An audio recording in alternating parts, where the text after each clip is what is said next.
So today, continuing our series on prayer, the Jewish prayer has cornerstone that without that it's not considered a prayer.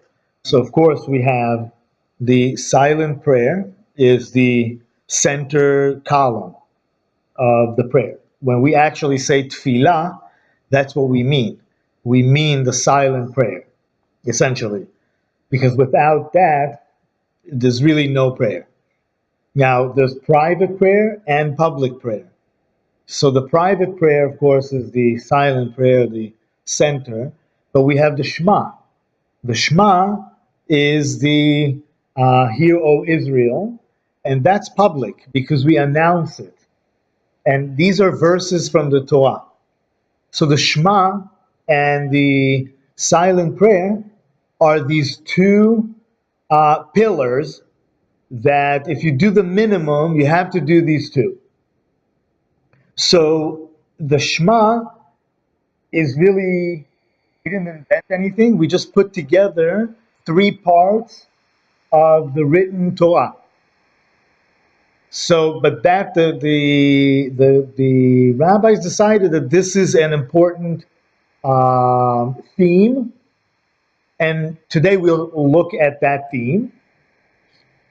And we'll also talk about it in the greater context of it, of hearing, hear, O Israel, versus seeing.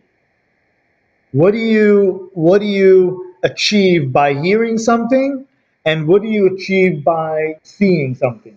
And really, what does it represent? Does it represent two schools of thought, or does it represent two aspects of God?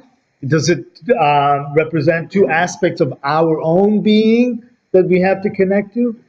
But seeing and hearing are the two components in which we connect in our prayer.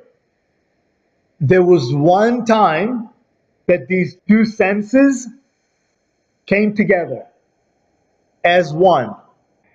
There always, if you ask something like that, there's only always two options: either the Garden of Eden or Mount Sinai. In this case, Mount Sinai. Very good. It said that the people saw the voices. So it was so sharp, that experience, and it was a public experience, right? It wasn't even a private experience. But they were all so focused, it was so magnanimous that it conflated two senses that are normally somehow separated. So in God's realm, it's possible, the closest we get to God's realm, the hearing and the seeing come as one. Because God is one, really, essentially. So however we get close, everything becomes one. But, smelling and tasting would get to the same place. We say that the sense of smell is the closest to Gan Eden, to the Garden of Eden.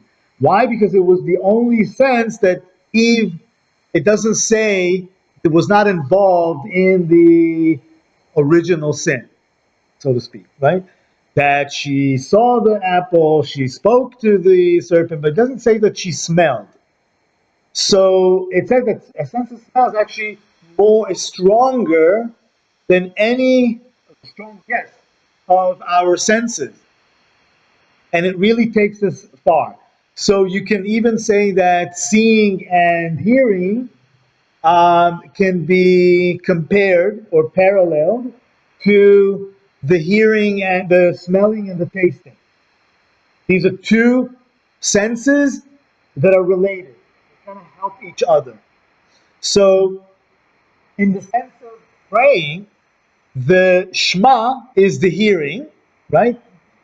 But the interesting thing about the Shema is the content of it is all about seeing. And we will look at it today, at the Shema.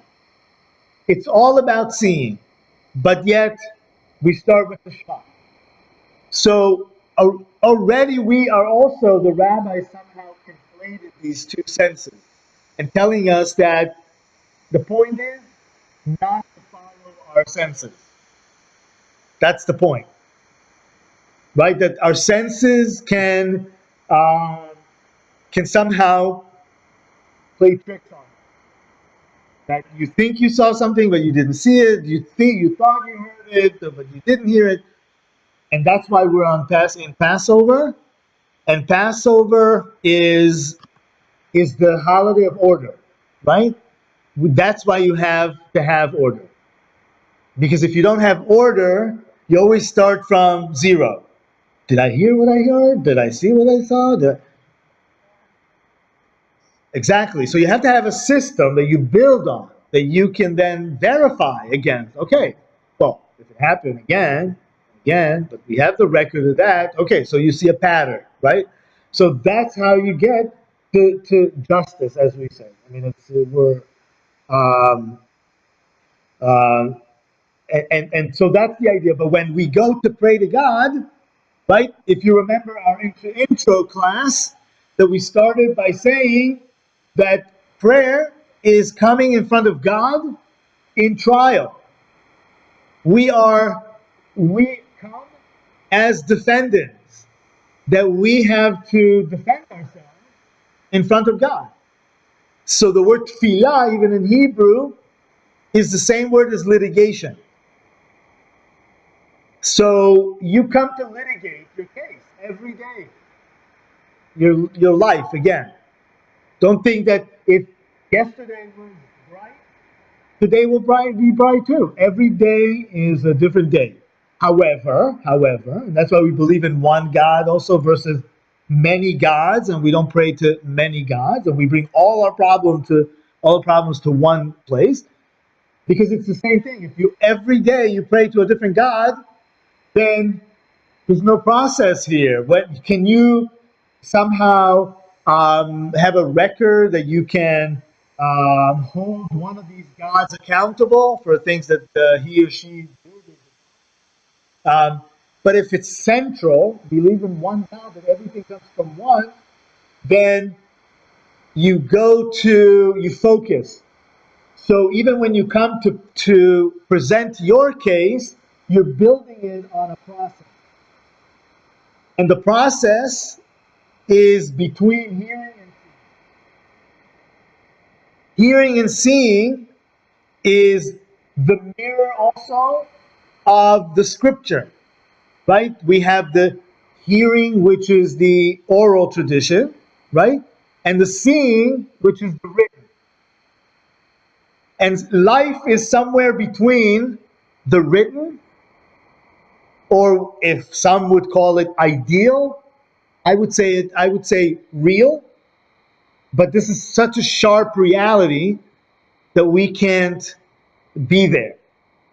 Or at least our rabbis decided that we're not going to go all the way to the seeing, because then that can go to stoning people in the middle of the town.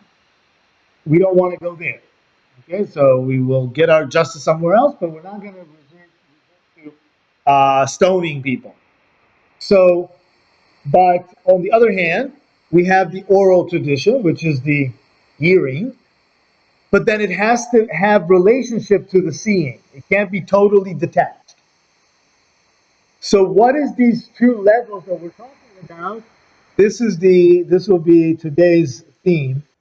Before we look into the Shema that is on page, let's start with page 28 actually, because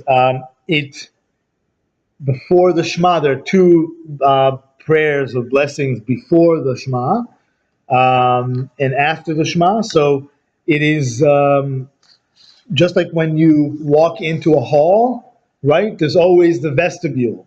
You don't just walk into, if it's a fancy place, an important place, there's an entrance. So before we get to the Shema, there's an entrance with a couple of blessings. So page 28, and this is actually this Siddur. This prayer book is for Shabbat and holidays. So it doesn't have the weekly prayer, but it doesn't matter. The Shema is the same Shema. because it's taken from the Torah. These are 3 paragraphs of the Torah. So these are the blessings, the 1 and 2. We're not going to look into the blessings right now. Let's go directly to the Shema on page 30. And by reading the Shema, we can see what God really wants from us. It's very simple and it's very visceral. It's not speaking in metaphors. It's very clear. Now, can we live it? I don't know, but we try. So let's start reading it and see what we can get out of that. So first we announce Shema Yisrael, Hear O Israel, Adonai is our God, Adonai alone. So Shema Yisrael, Adonai Eloheinu, Adonai Echad. Um, so God is one, God is ours. This is according to the Midrash, the last sentence that the tribes, at that point, the children of Jacob, before he died in Egypt, they surrounded his bed. That's in the Torah. And the last thing that they told him was Shema Yisrael, Adonai Eloheinu, Adonai Echad. Why was that so important to tell him before he's gone? Because Jacob, according to the Midrash, was afraid that he is a 3rd generation, right? There was Abram, Isaac, and Jacob. But in the previous 2 generations, there was the good son and the bad son, so to speak, right? Not so. It's almost not almost so to speak. It really is. Although I would say the Torah is not that clear that Esau is a bad person. But in our context, the insider and the outsider, I would say, more. Not so much good and bad. Maybe good and bad you can put that too. But he was afraid that in his family as well, especially because the scenario is that they're in Egypt. And why did they end up in Egypt? Because they sold one of their children. So he was afraid that this rift that goes into that already is in the family for a few generations is going to continue. But they're saying no.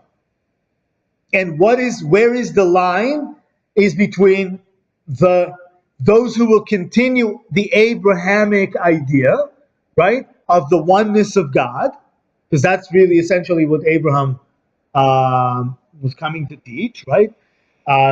Of course, it has ramifications of social justice and so forth. We talked about it in the intro. But the idea is that he was afraid that one of his children would be an idol worshiper.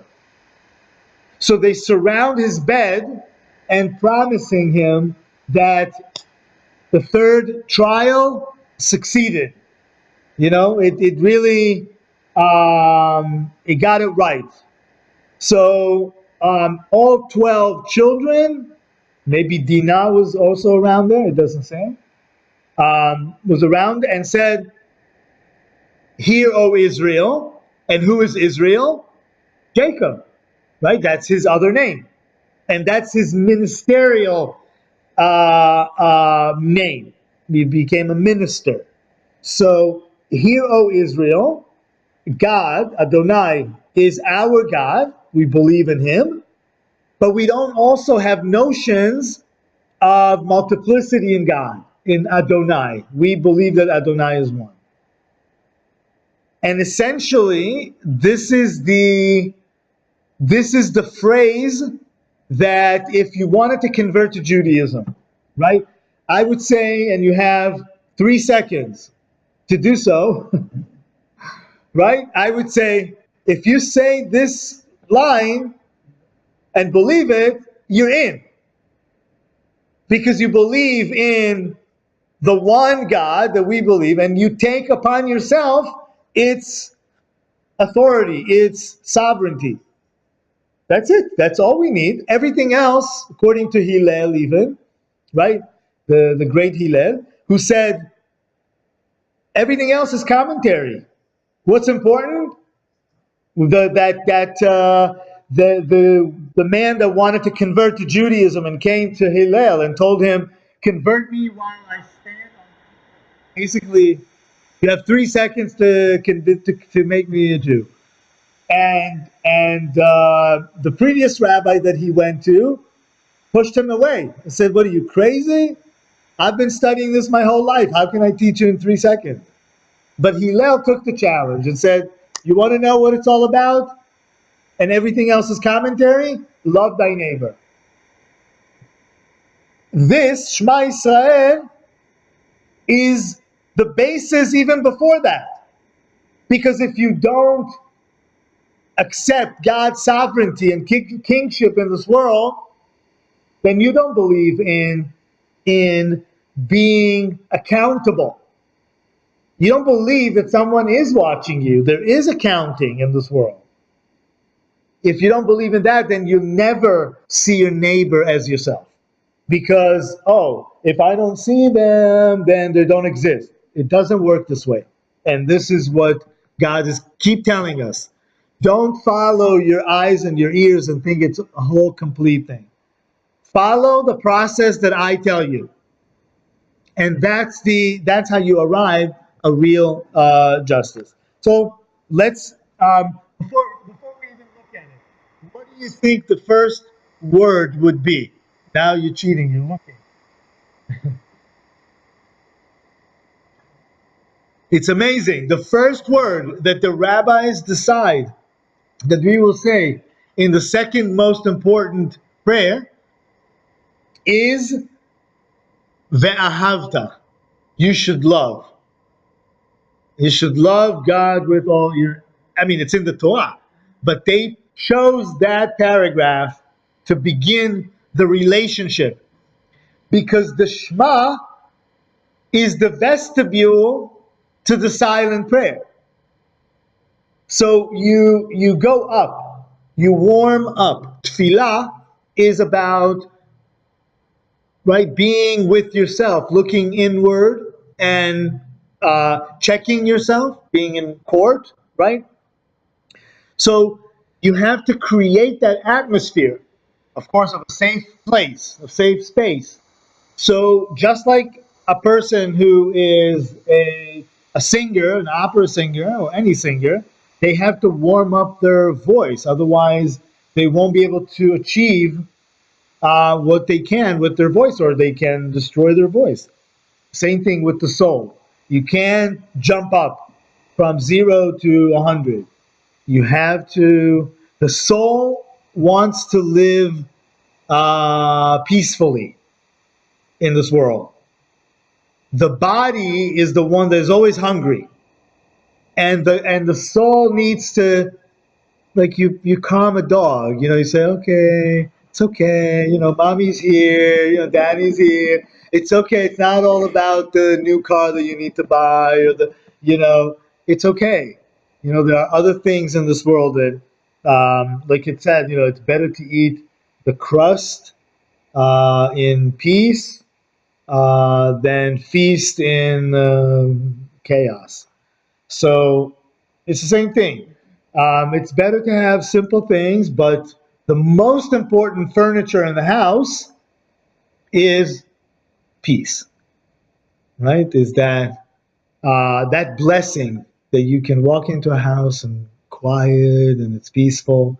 And that's the biggest blessing that our enemies, when Bilam came to curse us, he ended up blessing us with that. How beautiful are your dwellings? And that's what he meant. He meant that the faces, right, the Midrash, very good, very good. The Midrash says, what did he see? He saw that the openings of the tents of Israel, the Israelites, were not facing each other, which means that there's a public space, absolutely. And the public space is very regulated to the T. But in your house, we're not regulating in your house, the privacy. Because because you have to have the balance, right? Because we are very regulated in the public space. Judaism is very regulated in the public space, but it gives you the privacy to decide in your own home, which is supposed to be the best model to live by. So there's a lot of responsibility because some people want you to tell them everything and to be in charge. You know, I want the government to tell me everything I want to do, or the whatever, my big brother. And some people understand that it's taking, you're paying for that somehow.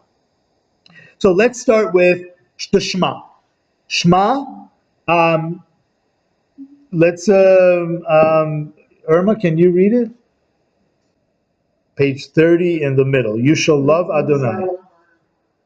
Yep, absolutely. And we're studying it not by chance on Passover, because that's where we start. Right? We start in Egypt.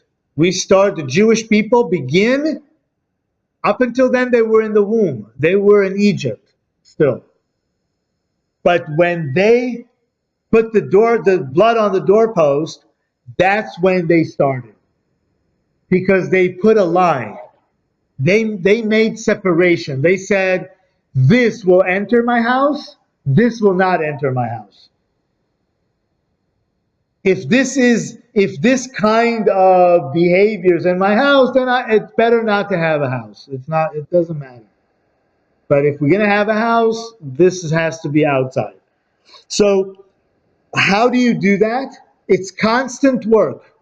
It's constant work, and it's to not think that you can love God in one place or another, or with one aspect of your life and not the other. Exactly. Even though the rabbi doesn't follow you home to see what you do at home, I'm sure over history, and there are in very Hasidic communities, the rabbi goes all the way, through people's lives. I don't come from that kind of background, and I don't believe in it, of course, because then what's the point? You have to, but the public space, absolutely. The public space has to be kosher, kosher food, because it's teaching also. So if the public space is 100%, let's say, 99%, 90%, let's say, right? Then if you learn 90% and you go home and you try to do your best of 90%, right? But what if the public space didn't have a clear message? You wouldn't even know when you come to the public space. So you're getting like 10%. And then you go home and you try your best of 10%. So, but living with God, acquiring or taking upon ourselves this lifestyle, putting the blood on the doorpost. This is what we said. We said to God, we're not going to leave you in one place. We are now, I think the best explanation is when the Midrash says that about the two bloods, the blood of the doorpost and the blood of the circumcision afterwards, that we live by those bloods, meaning those two covenants that we had with God, the private and the public, are these two covenants that define the Jewish people, or the Israelites, right? So if you're going to belong to that, this is the set of rules. These are at least the boundaries, right? You have to accept that. Which means if there's one God, God is everywhere.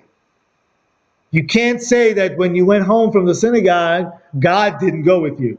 The rabbi didn't go with you, but God was always there.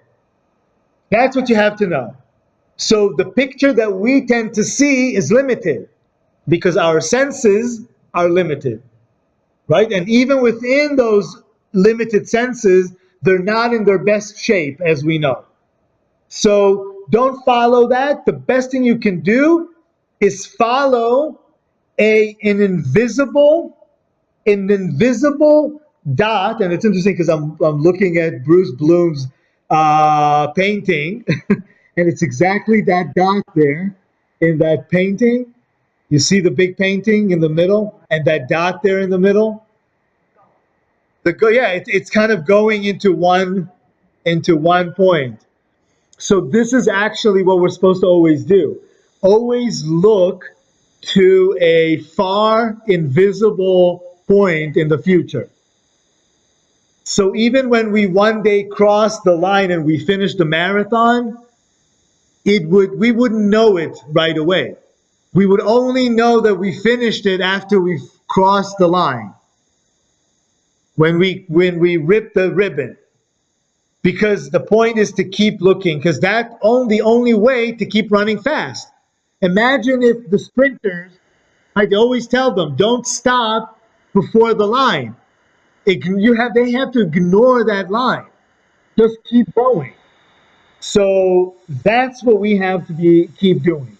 And that's what God is telling us. Don't be interrupted by distractions that always want to take away from that focus that we have with God, with that relationship. That it's not, I live here and now, but the here and now is part of a big journey that we are carrying ourselves like the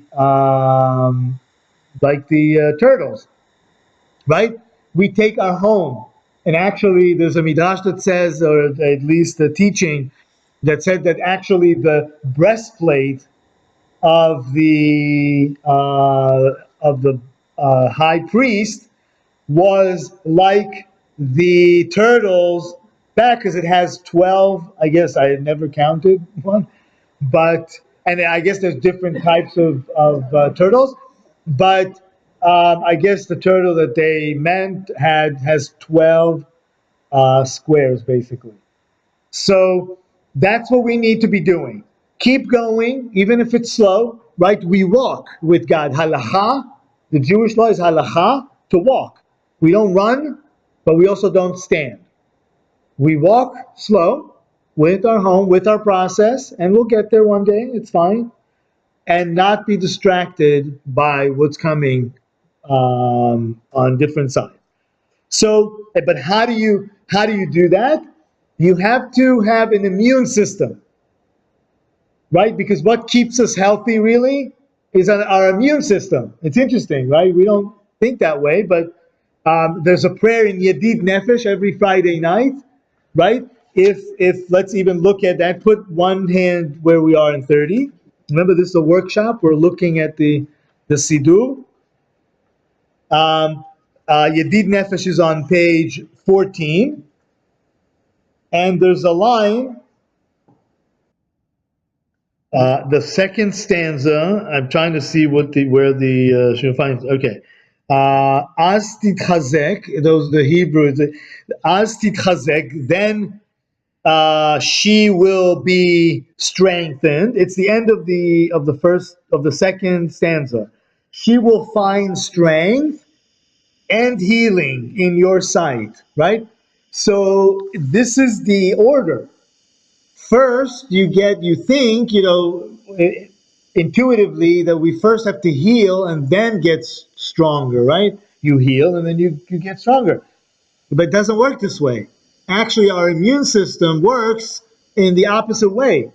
You first strengthen the body fights the disease, and then you heal, right? And that's the order. She will find strength first, and healing, then healing.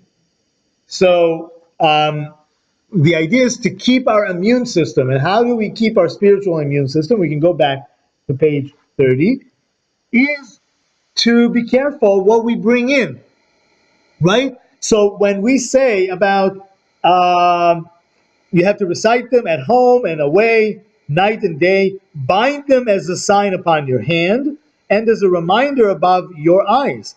So the eyes are also a gate, right? We bring in, so we choose what to look at too, right? What movie you want to go see, what education you use your 2 hours in watching documentary and learning something, or you can watch Scooby-Doo, I don't know.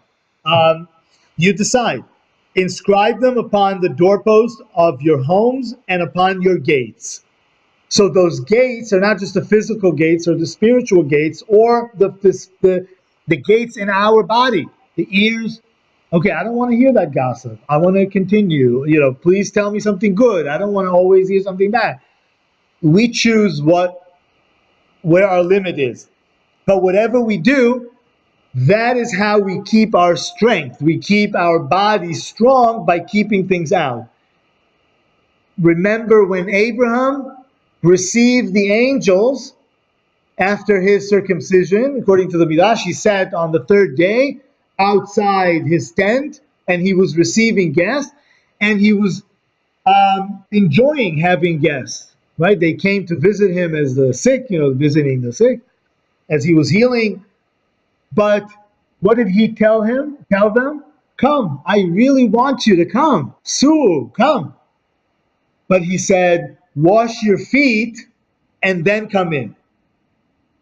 Right? That's the opposite of what his nephew Lot did when the angels then continued to Sodom and Gomorrah to visit him. And he said to them, come in and then wash your feet.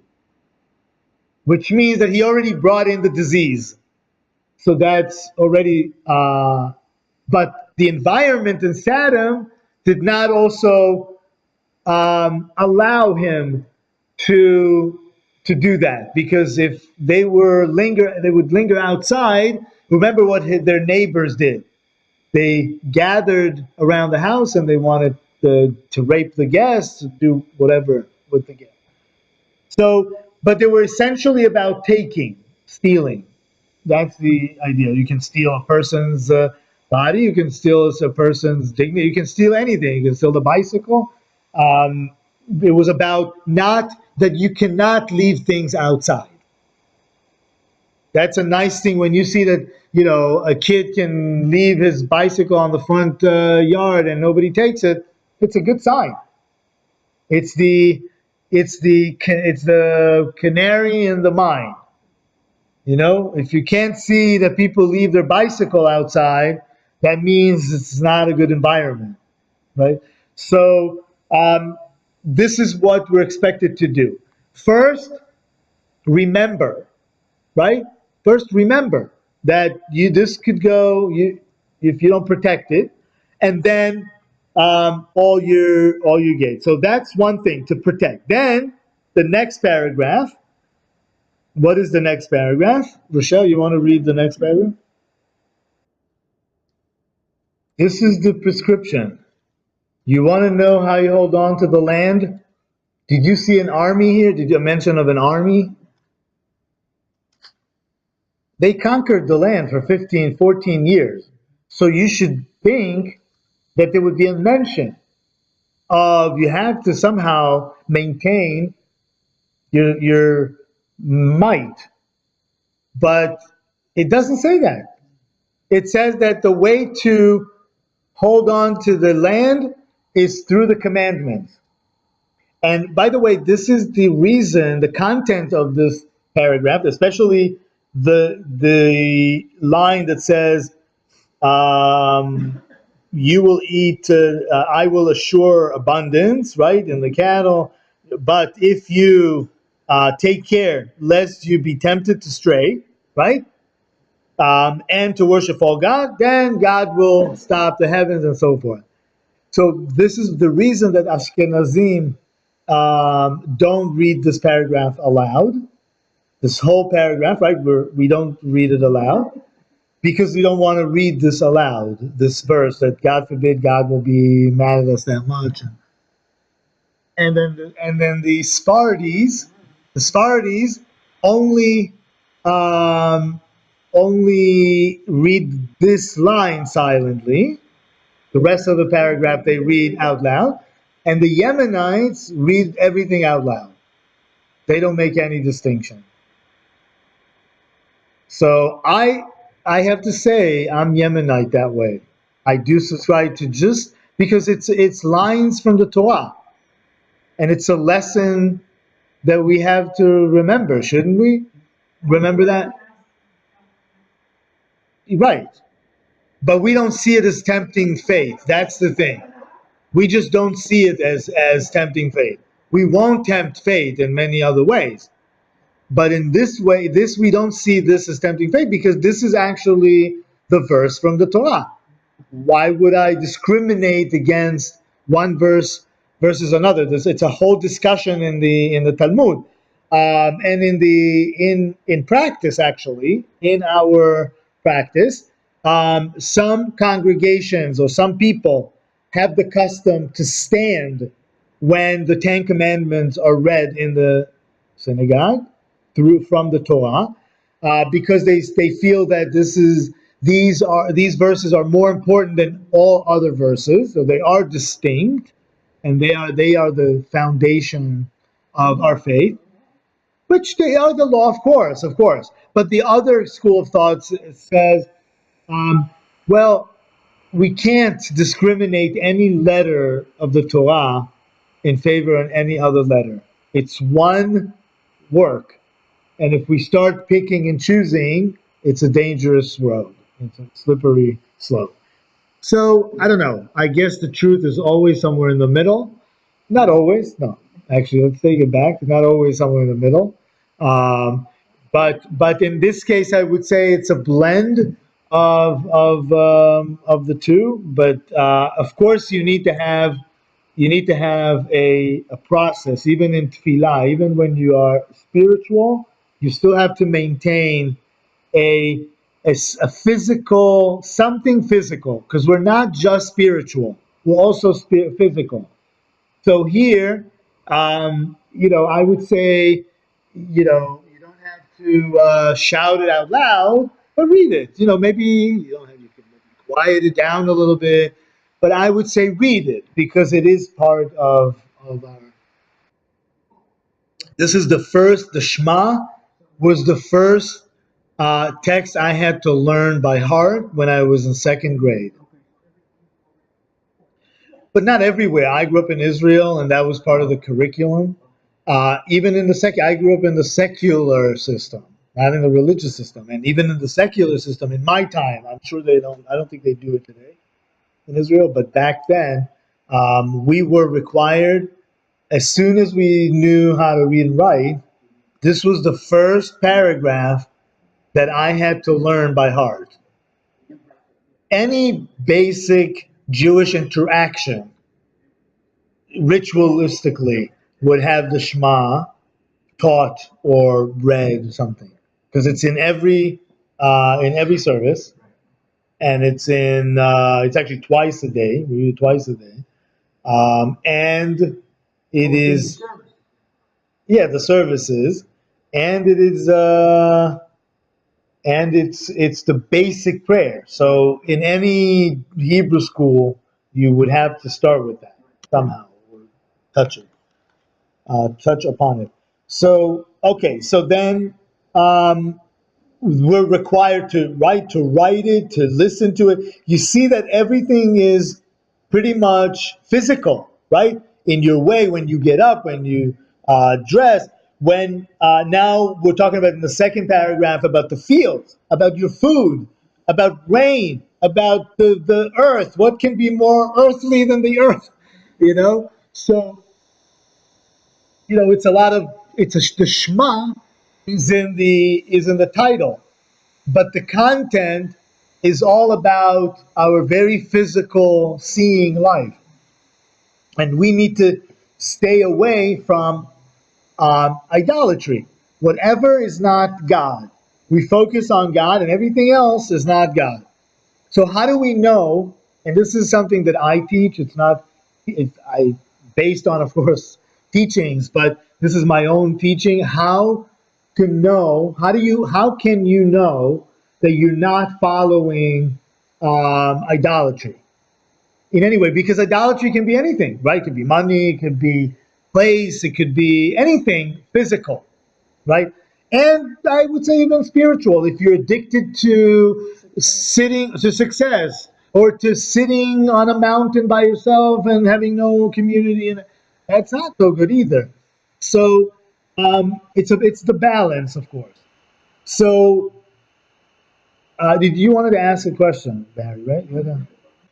But not always. Not people can read it their whole life and not ever really delve into what it means. Right. So it's a very good question. According to the tradition, our tradition is Abraham. But in a historical context, we know that there were beliefs in one God already in Egypt. So Egyptians believed in one God too. So whether Abraham thought of the idea or adopted it and was able to run with it, either way, somehow he became known as the entrepreneur of the oneness of God in this world. Yeah.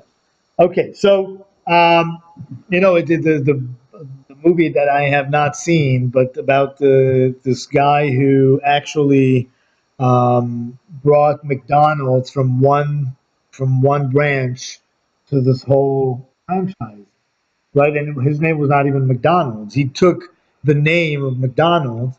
Did you see that movie? I don't know what it's called. But no, it was a featured movie, yeah. But it was about the story of how it actually McDonald's started. It was two brothers, the McDonald's, and they had a little burger joint, and he somehow uh, hooked up with them, and he made it a franchise. So, and he owns it. They don't even own the rights. He bought them bought them out. So it's like Abraham buying the technology and running with it, just like Windows. Windows didn't start Windows. It started with Xerox. The Xerox, the machine, the copy machine. No, Xerox started the idea of Windows. When you pressed at the window in um, the machine, the printing machines were always the most difficult. I have allergy to typing and to printing machines and all that, but you can always mess up, right? So they made it somehow easier that you can open a different window and maybe save a document. I don't remember exactly how they came up with this technology or for what reason, but Xerox had first the technology of Windows, and Bill Gates took it, Microsoft took it, and of course Xerox. I think there was a lawsuits and infringements and all that. But we don't know that Xerox started Windows today. Same thing. So Abraham somehow, uh, yeah, got the reputation. So, okay, so it's very, very real. And this is basically, remember, the, the, the Shema is the vestibule or the preparation. If you think of an altar going up, you're warming up to the top. And the top is the silent prayer, right? We kind of go from Sukkot to Zimra in the beginning. We just warm up with Sukkim.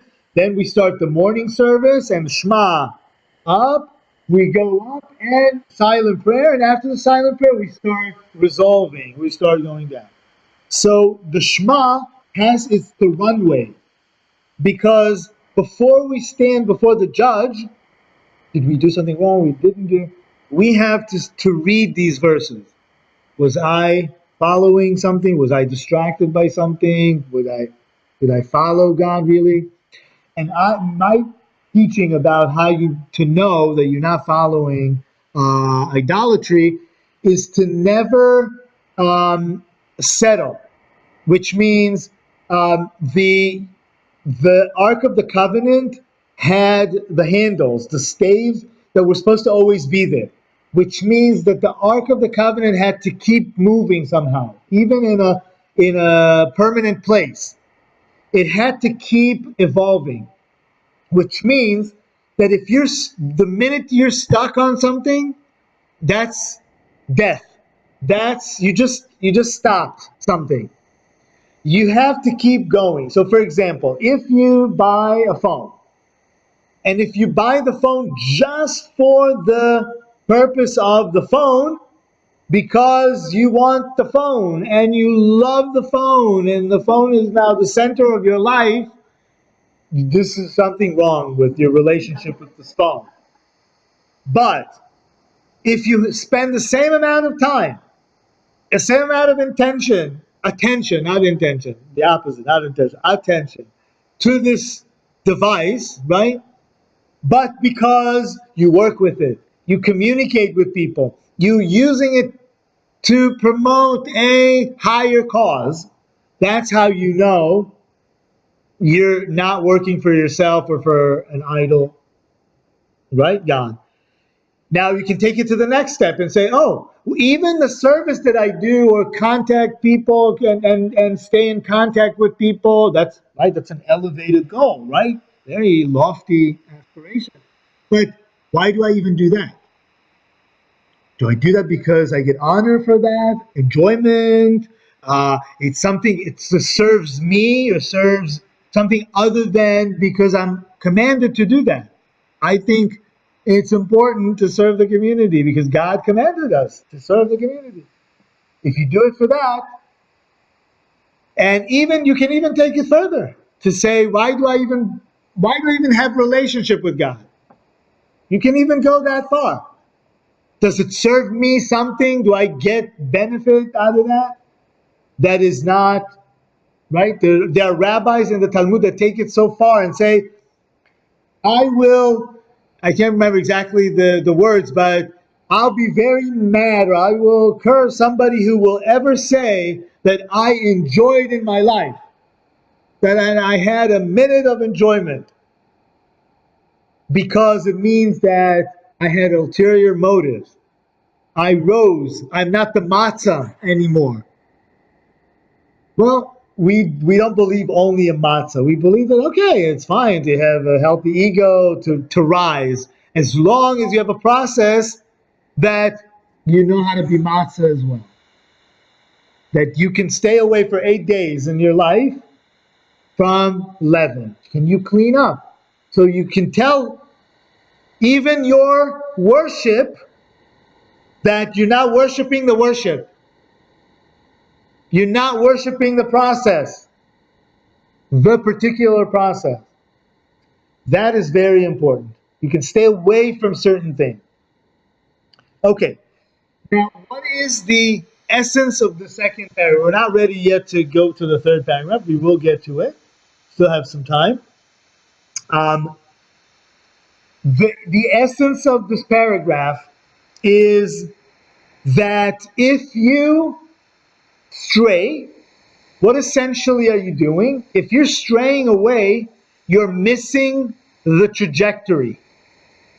You're missing the point. There's a point, right? That point that you want to keep looking at somewhere in the distance that you will never reach until you reach, until the Messiah comes and tap on your shoulder and says, you know what, the war is over. Those tribes that they found in the Amazons that went and hid and for like 3 generations didn't know that the war has ended. So somebody should, yeah. But until then, you keep focusing on that point. And if you veer from it, it is you're straying.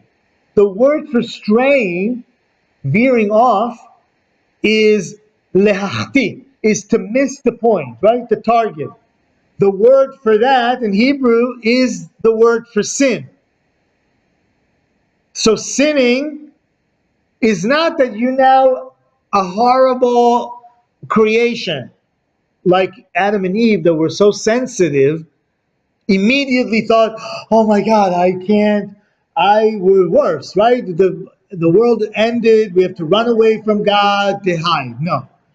God says, no, you're not a horrible creation just because you veered off, but understand that you missed the target and you need to get back to it. Because what essentially is happening, it's an action and reaction. If you stray away from me, if you cut off relationship with me, just like Adam and Eve did, you're cutting off relationship with life, right? With the origin of life. So if you do that, just by getting away from it, you're sentencing death upon yourself.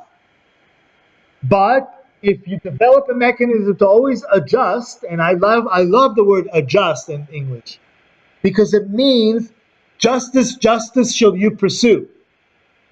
And remember, this context is all just social justice at the end of the day, how we better ourselves so we can be better for our neighbors would be better for us, and all that environment, that we can leave things outside, that we're not the righteous people, but we live in a right behind a wall that, you don't want to live like that. You want the whole environment to be supportive of the same thing. When you keep Shabbat, you want everybody to keep Shabbat because you want the environment to be Shabbat keeping, right? Same thing. So when you veer off, what happens? You bring you are in misstep with God. You're not in sync anymore with God. And what happens? The world will continue to have rain. The world will continue to work, right? However, because you are not in sync with it, you will get rain, but it won't be in the season. It won't be the right amount. When you need it, where you need it. It's not when you can get back from a heart attack and find that you had your medicine at home. You didn't have it when you needed it. If you get back home, but it's like you need it when you need it. So that is the recipe. God is not saying yes, I will be mad at you and we'll be out of sync. That's all it means. You are deciding to veer off. I'm here. You can veer right back. If you stop looking at what you're looking and being distracting and get back on target, then it come back. How do you protect yourself from that? Let's say you got off the wagon, so to speak, on the wagon, off the wagon. The third paragraph comes and says this is part of a whole system, because the system begins with remembering and making those signs of remembrance, and it ends with that. How does it happen? So the other one was, right, the first paragraph was the door and the mezuzah. This, and of course the tefillin, was also the tefillin. Now, we'll look at the third paragraph is talking about the strings in the talit, in the prayer shawl, that we today have the prayer shawl. So let's read this paragraph and see how it's connected and completes the Shema. Barry, do you want to read? I know, it's the hardest word in Hebrew, tzitzit. Adonai am your God who is true. Okay, so what do we do to remind us further is something that we put upon our bodies, and I guess the assumption that people wore four-corner garments on a regular basis. So when you wear a four-corner garment, so four-corner garment is the garment. So but the garment itself has, if it's four corners, the corners have to have those fringes. Um, there could be different reasons of why if it's a four corner garment. I like the idea that they tend to wear four-corner garments, and that's the garment that they mostly had. So on the most common thing you have, um, put, because four-corner garment is an unsophisticated garment, basically. That's what it means. It means a shawl. It's just a very basic garment. So I always remember my grandfather making his own shoes. He was a shoemaker, making his own shoes. The story is that he would make the shoes, and my father, would walk with him in Yemen 3 days, to sell the product in the market, and then come back 3 days. So, but when they moved to Israel, of course, he continued to make his shoes, the leather shoes, and it was always his signature shoes because they were square. And I was thinking, like, wow, it's amazing. Like he didn't cut. He was very individualistic. He didn't care. He just did. He wore sandals his whole life. Never seen him with closed shoes or anything. There's always these biblical sandals that he made himself, and they were square. So yeah, so it's a cool story, but it somehow was basic. I always thought it's just basic. He didn't even bother cutting the edges, just wearing it. So a four-corner garment is a basic garment. A vest, right, right, shtisel, a scarf, you know, this is what I like to look at it. It was any simple garment. It means that everything you basically throw on yourself, just like literally a throw, anything you throw on yourself should have those reminders. And what are those reminders? What are they supposed to be? They're supposed to have the tassels, but only one tassel supposed to be blue. And that one blue tassel reminds you of all the mitzvot. It's amazing. So the point, what is the point? The point is just something to remind you. It doesn't have to be something big. It doesn't have to be outrageous. It's just supposed to be something that will remind you of everything. That you're a Jew. That you are part of a system. That you're Catholic. That you are part of something. That you have a system. You're not just wandering on earth. And when people on the road, right, can identify themselves. Oh, okay, a Jew. Okay, I can feel safe. At least I know they're not gonna, take my blood and sacrifice it to the gods. I don't, like people. It was dangerous to walk on the road. So this is the idea to remind. So the idea is just to remind something. And the Midrash says, what is it about the blue that's supposed to remind? So it's really the word blue in Hebrew, tchelet. The word, it's sky blue. There's really no word for blue per se. That's the blue, is the sky blue. Tchelet. And the word tchelet is a beautiful word because if I had the board now, I would write it in Hebrew. But think of tchelet, it's 4 letters. Taf, chaf, lamed, taf. Taf is the last letter of the alphabet, right? And it ends with the taf, which means it goes a full circle.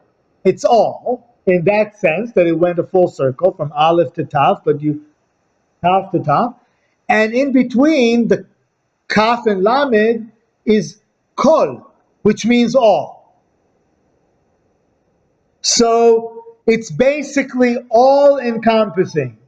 The word chelet is all encompassing, which means that little tassel, it really just supposed to remind somebody, could be you or it could be somebody else actually, but you're not walking all day seeing those, maybe, yeah, too, but other people see it, just like that blood on the doorpost.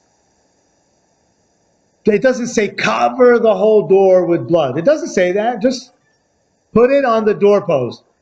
Could have been a little line of blood, just so it will be the sign for the angel of death to pass over the door. That's all you need sometimes, just a little reminder. And since we're in Passover, we'll talk about the idea that God saved us. And the Talmud says, why did God eventually save us? What was the reminders of God? We didn't change. The Jewish people did not change their language.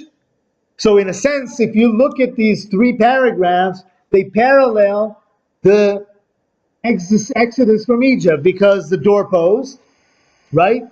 The other thing is to follow God, right? The Sinai event, the coming to get the law, right? Accepting the law, and remind ourselves of the law as we go. And remind other people that that door in Egypt didn't stay in Egypt. We're taking it with us. This is our covenant with God. And that's all we have to just remind ourselves and others. What did what did we remind God? What was the reminder of God to save us? Three things. We didn't change our language, our clothing, and our names. Basically, these three things, very interesting. Why do they say that? These three things, where do they take it from? Where does the Midrash take it from? Could take it from the story of Judah and Tamar. When Judah sleeps with Tamar, his daughter-in-law, when he doesn't give her his third son, he's afraid that somehow the third son will die also without children, but he has the obligation to marry him to her, but he doesn't do it.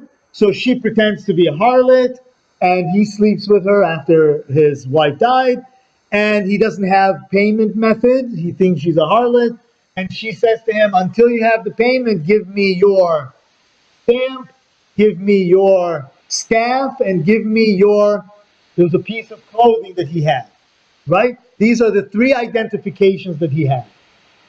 So these three identifications, before, when she got pregnant and the people wanted to burn her on the stake because she was engaged to that family. She couldn't be with somebody else, but yet she wasn't married yet. She was just betrothed.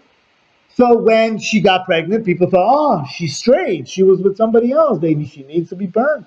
So they put her on the stake. And when she was on the stake, all she did, she didn't say, I didn't do it. I'm not guilty. She didn't say anything.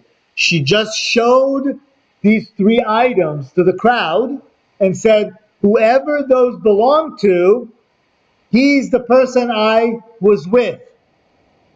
And when he saw those signs, he knew he had to save her, because actually these were his signs. So in a sense, God had to save us. We just reminded God that he had to save us. Why did he have to save us? First of all, we're his property. He made us. He took us. His property, so to speak. So he has to take care of us.